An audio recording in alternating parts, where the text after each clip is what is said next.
Christmas जिसे हम मनाते हैं, ये हमारे उद्धारकर्ता प्रभु यीशु मसीह का जन्मदिन है। और मैं आपको बताना चाहता हूँ कि इसके पीछे एक कारण था। परमेश्वर ने उत्पत्ति की किताब में हमें बताया है कि मनुष्य ने जन्म लिया और परमेश्वर ने मनुष्य को अपने स्वरूप और अपनी समानता में बनाया।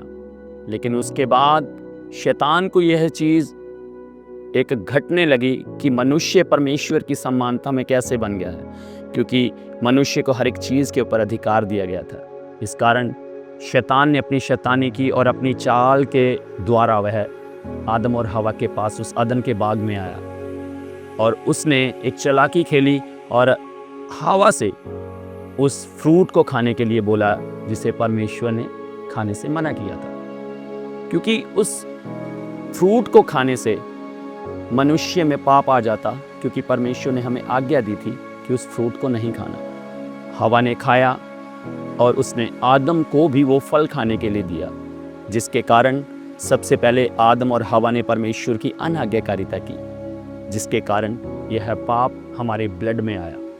और उस ब्लड के बाद, उस पाप के बाद प्रभु यीशु मसीह के लिए परमेश्वर ने सबसे पहली भविष्यवाणी की उत्पत्ति 3:15 में।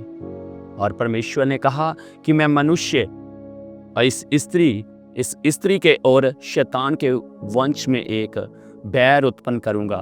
मनुष्य का पुत्र इस सांप के सर को कुचलेगा और सांप उसकी एड़ी को डसेगा। और मैं आपको बताना चाहता हूं, आज वो समय है जिसे हम सेलिब्रेट करते हैं कि हमारे प्रभु यीशु मसीह ने जन्म लिया। और इससे पहले भी उस उत्पत्ति की किताब से लेकर परमेश्वर ने मलाकी की पुस्तक तक अपने पुत्र के इस दुनिया पर जन्म लेने के बारे में भविष्यवाणी की थी, और उस भविष्यवाणी को परमेश्वर ने पूरा किया। इस धरती पर कुंवारी मरियम की कोख को चुना और कुंवारी से पुत्र उत्पन्न हुआ, क्योंकि यह पहले भविष्यवाणी हो चुकी थी। और मैं आपको बताना चाहता हूँ, उस दिन हमारे उद्धारकर्ता प्रभु यीशु मसीह बैथलहम की धरती पर पैदा हुए, क्योंकि इसके विषय में भी पहले भविष्यवाणी हुई थी।